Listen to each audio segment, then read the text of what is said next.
Welcome to AASHTO Resource Q&A. We're taking time to discuss construction materials testing and inspection with people in the know. From exploring testing problems and solutions to laboratory best practices and quality management, we're covering topics important to you.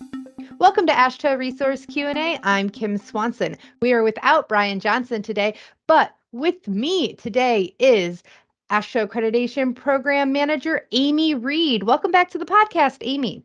Hi, Kim. Thanks for having me again today. So we have Amy on, I have Amy on today to talk about the differences between a nonconformity and an observation. I know we get this question a lot. It is an FAQ. So I just thought Amy would be an excellent person to discuss this with us. So let's just dive in, Amy. On an assessment report, laboratories are going to see observations and nonconformities. Why is there a distinction between the two? We also have informational notes. I don't know if that's something you want me to go over today too. Whoa, okay, mind blown. Yes, I think we should go over all three of those things. Yeah. So why are there three different types of notes mentioned in an assessment report? So I'll start with informational because that one is pretty much the most basic. From a laboratory's perspective, it's the best. You don't have to do anything. It's kind of a heads up.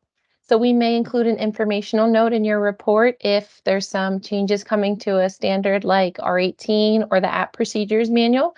Doesn't require any immediate action right now, but it's something you should be aware of. So sometimes those are included as informational notes. Doesn't count against you in any way though.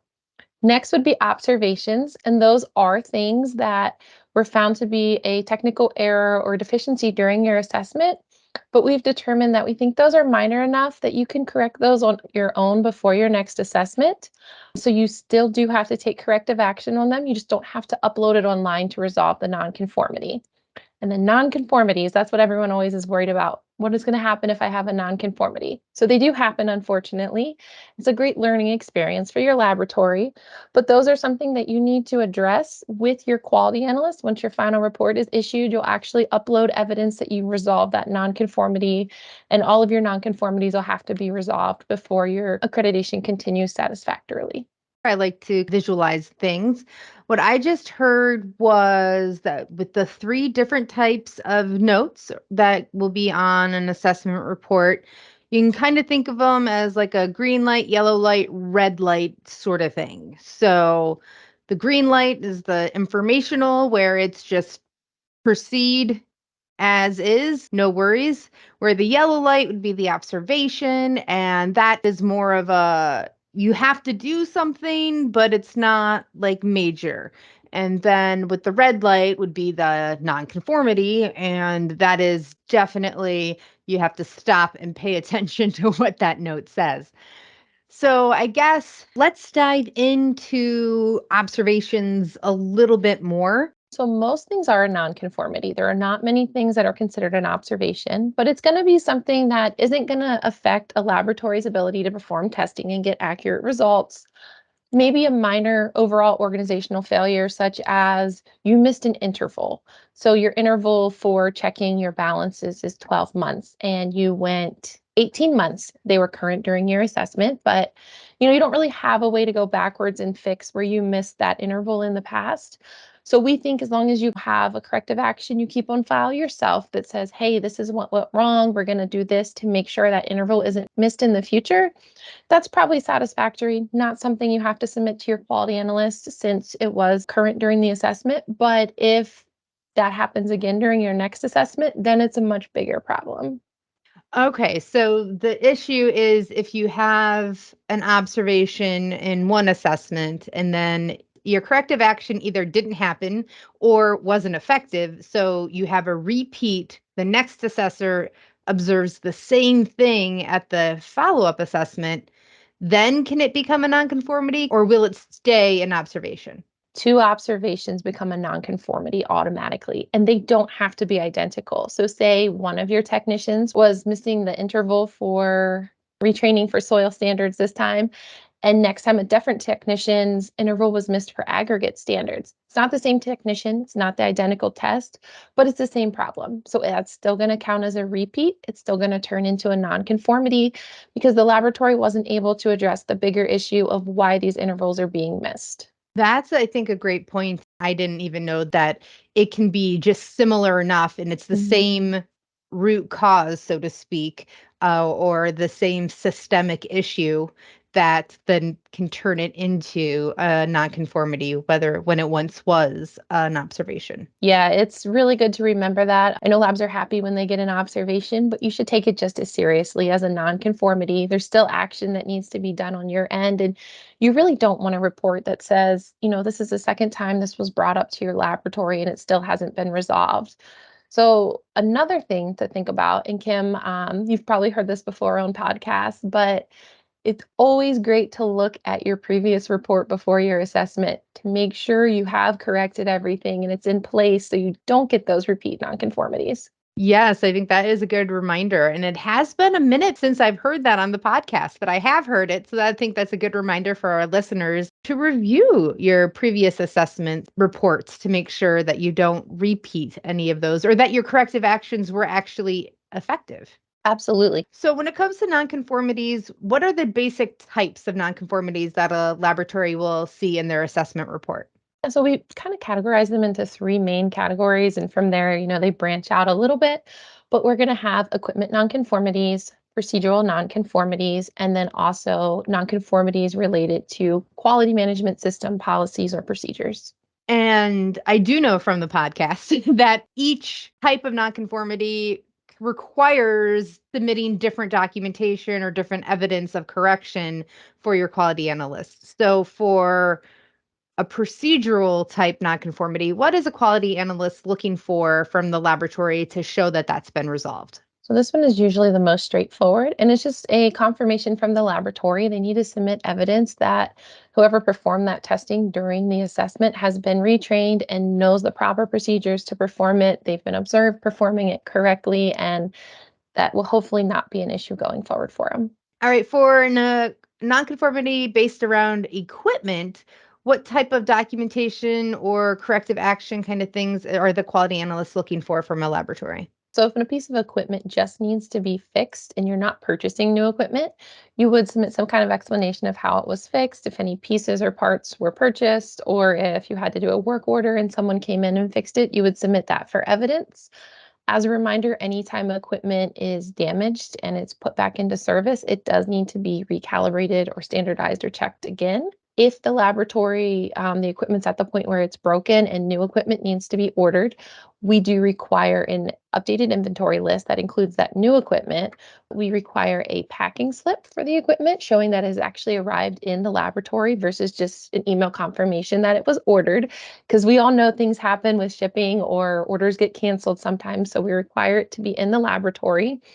And then also, as I mentioned, with equipment that's been moved out of service and put back into service after repair, if the equipment does require any kind of calibration, standardization, or check, that has to also be submitted to us for equipment nonconformities. And then for the final kind of category, you said it was based on procedural and quality management system. What kind of resolutions are the quality analysts looking for those types of nonconformities? Yeah, so if it's like the laboratory has a policy and the policy is missing a requirement, E329, for example, one of the ASTM quality management system standards, gets really specific into the requirements of each laboratory's IT policy and confidentiality associated with that. And so that's a common area where we see nonconformities.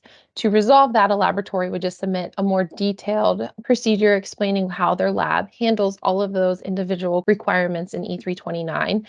They do have to submit the actual updated policy to us. And that's because if not, typically it turns into a repeat nonconformity because someone will send us just something from a Word document or something they just typed in there saying, hey, this is their updated policy. And then they forget to update it in the quality manual.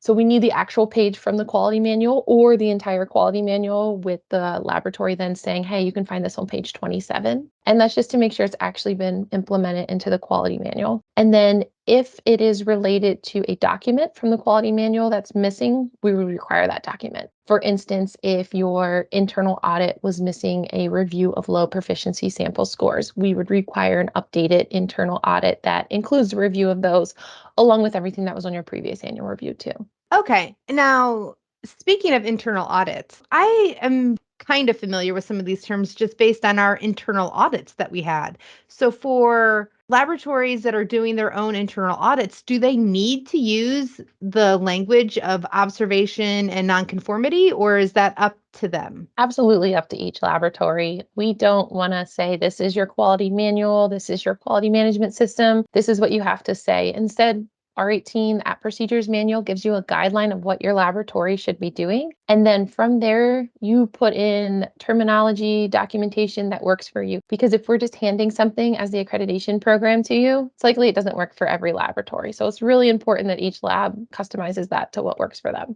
That's a good to know, I think, for laboratories that they don't have to use the language that we use as their third party auditor for their internal things. So we talked about earlier of when an observation can kind of become a nonconformity if it's been repeated. What happens if you have a repeat nonconformity from assessment to assessment? Yeah, so that is something that all of our staff at AASHTO resource when they're out doing assessments, they do compare the previous report to the current report. And as I mentioned, the nonconformity may not be identical, but if it's systematically the same problem, it's going to be upgraded to a repeat nonconformity. And we require a little bit more in those cases because our hope is that you get it resolved after that first assessment. And if it's not, we want you to dig deeper to figure out what's going on. So we require a corrective action report every single time for a repeat nonconformity or for an observation that's been upgraded to a nonconformity. And in that, you need to, as a laboratory, dig pretty deep and figure out what happened. Why was whatever you put in place last time not enough to prevent it from happening again? Since there's kind of, stages of a nonconformity, you have the regular nonconformity, repeat nonconformity. Is there a tri-peat nonconformity? I don't know what would third repeat the third time would be. Yeah. But is there like what if it doesn't work and you have it on 3 assessment reports? What happens then? Unfortunately, that does happen. Not a lot. I will say it doesn't happen a lot, thank goodness. But yeah, sometimes something's on there 3 times. And that's when, as a quality analyst, they're going to keep going back and forth with you and say, did you get to the bottom of this? Is this really what happened? Or if it's like a procedural nonconformity and your techs keep missing, multiple parts of the same test, we may suspend your accreditation until you have a supplemental assessment. We may require extra proficiency samples be sent to your laboratory and be ran. It just depends on what the nonconformity was, what you're saying your corrective action is, and some of that is customized to each laboratory and how, they'll need to resolve it. Okay, that makes sense. Now, we've been talking about AASHTO resource assessment reports. Do CCRL reports look differently or have different categories of findings? Yeah, so their format is different, which can be really confusing when you're trying to juggle between an AASHTO resource assessment and a CCRL assessment. Sometimes they happen close together and you're like, wait, this is a different format. What's going on? I will say it's the same quality analyst, the same group of QAs that are reviewing reports for CCRL and AASHTO resource, but the report structure is different, but the requirements are going to be the same. So CCRL just calls them footnotes instead of nonconformities. So if you ever hear footnotes, it's the same thing as a nonconformity. CCRL on their end does not do a comparison from one report to the previous report to look for repeat nonconformities. That's something that we sometimes catch on our end. We don't always, though, unfortunately, but we really hopefully leave that up to the responsibility of the laboratory that if you know it was a problem during your previous assessment and it happens again, that you dig a little bit deeper. But when we're comparing reports and we see that, we do let the lab know, hey, this was also an issue during your last CCRL report. I'm going to need that corrective action report explaining what happened. All right. And is there the equivalent of an observation or informational, or is it just the footnotes equal nonconformities? Just footnotes is what they note in their reports. Yeah. Okay. So our CCRL, and may take for granted that people don't know it, that's the Cement and Concrete Reference Laboratory. But CCRL, their footnotes, are they broken up into the same 3 basic categories-ish of procedural, equipment, and Policies and Policies. procedures from the Thank quality you. management system standards. Yeah. I was like, I just said procedure. How is that different? But it is different. It's like equipment procedures and procedures for training your staff, those sort of things. So you could just say policies if you want. So physical demonstration is the other kind of procedure. So like Oh, okay. we call them procedural nonconformities, but it would be the physical demonstration of the test during the assessment. The procedure of the demonstration versus Mhm. the policy of a procedure. Yeah. Now the Yes. more I'm thinking about it, the more complicated it's in my head. But let me ask that question from the beginning. So do the footnotes for in CCRL reports kind of follow the same? I'm assuming the answer is yes, but the same kind of breakout of procedural policy equipment, or are there different ones for CCRL? They do. So even though the reports are categorized, they look a lot different than resource reports. It's the same process. They still have inspectors that go out and perform the assessment, and they still review the quality documents, and they still issue a report. They're still looking at the same kinds of standards, just for different scopes. They still review R18 standards, ASTM quality management system standards. The nonconformities or footnotes might be worded a little bit differently, but the same exact corrective actions will have to be performed by each laboratory to resolve them. That makes sense. And you've mentioned that laboratories for repeat observations or repeat nonconformities will need to fill out a corrective action report form. Is that a standard form, or is that any form that works for them that they've created at their laboratory, or is it in the accreditation events system? What does that look like? So we have an optional form that laboratories can choose. If you go to AASHTO Resources website, and I don't know, Kim, you might be able to link it here even, I but in will. Re-University, we have corrective action reports for assessments, and that's what you could use to fill out. It's totally optional. Some laboratories have a great system internally that they use instead, and we'll always accept something different as long as it works for your laboratory. We just sometimes provide resources for those labs that want a little head start. They don't know where to start with the forms or the templates, so we do have some available. All right. And if laboratories are using their own internal forms, what things should be on that to make it effective for them? Yeah, so they need to start by indicating what went wrong. So that's typically just what the nonconformity is. And then after that, it's going to be what works. Some labs do like 5 whys, like, why did this happen? And they just keep digging deeper. Some labs just do a couple interviews around the lab. Whatever works for them, they can do. But you're going to document exactly what you did at your laboratory. So you write down what the nonconformity was, how you investigated it to determine what the problem was, and then once you've investigated it, what steps you've put in place to prevent it from happening again and fixing anything that might have, gone wrong this time because you missed it. For instance, if you missed reviewing, I know I brought this up earlier, but low proficiency sample scores on your internal audit, and that's a repeat nonconformity. Well, you're going to be like, well, what happened? We had it last time, we resolved it, and it's like, oh, we forgot to add it to our template. So then you make sure that all the templates everyone is using on your staff is the new template. And then you also have to then use that new internal audit template to conduct an internal audit and submit to your quality analyst an internal audit that does cover every section that's required. All right. So once a laboratory has their assessment or inspection report and they see their nonconformities, observations, and all that fun stuff and informational notes, how long do laboratories have to get this problem resolved? Yeah, so this process is the same for an AASHTO resource assessment or a CCRL assessment because all of that is filtered through the accreditation program. But once the final report is issued, their primary and secondary contact will receive an email notification letting them know that their final report's been issued. They can go online and start resolving nonconformities and uploading information.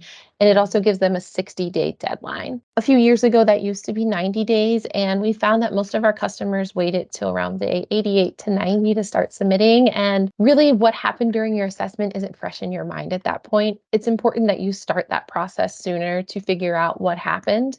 So that's why we moved it to 60 days. The sooner the better, though, after that final report is issued, you want to start submitting responses to what happened and getting a clear plan of action and letting us know if, something will take beyond 60 days, the rationale for why. And so that's 60 days from when the final report is released. But laboratories get an unofficial report at the end of the assessment.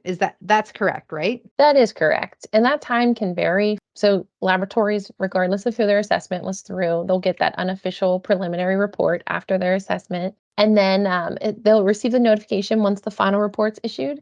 If one of the organizations is really on top of getting files processed or it's a rush, it might be within like a week. The final report's issued. Sometimes it does take a few weeks though, especially from CCRL reports, because they have to go through the review process on CCRL side, and then they're emailed over to AASHTO resource, and then we take care of uploading them to our system. You could have bonus time, so to speak, from when the preliminary report is issued to when the final report is issued. That's not free time. You should still be looking at and starting to investigate that, because I can't imagine that much is going to change from the preliminary report to the final report. You're correct. So, absolutely, as soon as that assessor walks out your door is when you should start thinking about how you're going to respond to these nonconformities, because that's when you just had those discussions, you know what went wrong. And it's hard to remember after a few months because you have a lot of other stuff going on beyond your assessment with us. And that preliminary report is almost always identical except for editorial changes. So assessors are kind of rushing when they write those. So there may be some typos here or there that need to change, or the standard wording might have to be updated a little bit. But in general, the content of the report does not change. If it's going to change, the assessor will reach out and let you know what happened and why we're going to change something. And I do remember we had a podcast episode a few seasons ago, I think. And this, what you were talking just made me think of it, is that we no longer allow for laboratories to resolve findings or nonconformities at the time of the assessment. That is correct. In the past, they were called RDAs, resolved during assessments. And in some cases, assessors were given direction that they could resolve some things, such as like a policy, if it was missing a requirement for R18 or E329, it could be added. And as long as it was shown to the assessor while they were still there at the laboratory, it would be marked as resolved during the assessment. It was still noted in the report, in the final report. It was just the laboratory didn't have to respond to the quality analyst. But we did away with those a few years ago. And the rationale behind that is we were seeing a lot of repeat nonconformities for these. And that's because you're trying to rush, get that policy updated, show it to the assessor. The assessor says, yeah, that looks great. And then you jump back on doing your everyday work. And because it wasn't something you had to respond to, you forget to upload it where it needs to go. You forget to put it into practice. So that was one of the reasons that we stopped doing the RDAs. The other is that deadline is kind of gray for some people. And they're like, oh, well, as long as I can get it to the assessor before the final report's issued, they won't put it on there. It'll be fine. And then it got really stressful for some of our staff because they were already working with another laboratory. And the previous lab was reaching out with questions and saying, is this acceptable? What if I change this? And it got a little bit overwhelming. And on the quality analyst side, we are used to doing that back and forth, but it's really difficult for staff that are out in the field. Oh, I can imagine. I would definitely not want to be the assessor having to deal with all of that as well. But I think your point to not really resolving the issue is the main point of not doing that. So that definitely makes sense to me. Now, did I miss anything, Amy? Is there anything I should have asked that I didn't? I think, as always, if you feel like you're not getting a response fast enough from your quality analyst, please reach out to your quality analyst. Sometimes they have, a lot of labs they're working with. So reach out and let them know that, you've submitted, this is what's the next step for you. And they can let you know if there's something else you need to do in the meantime. Or, they'll say, okay, here you are on our list. This is what we need to do. Or if you don't hear back from a quality analyst and you're curious on where your lab is in the review process, you can reach out to me and I can look into it for you too. That is a great reminder, Amy. So thank you very much for being our guest today and going through the nuances. It was definitely more nuanced than I thought from the differences between observation and nonconformity. So thank you for being with us today. Sure. Thank you, Kim. It was great to be on the podcast again. Thanks for listening to AASHTO Resource Q&A. If you'd like to be a guest or just submit a question, send us an email at podcast@ashtoresource.org or call Brian at 240-436-4820. For other news and related content, check out AASHTO Resource's social media accounts or go to ashtoresource.org.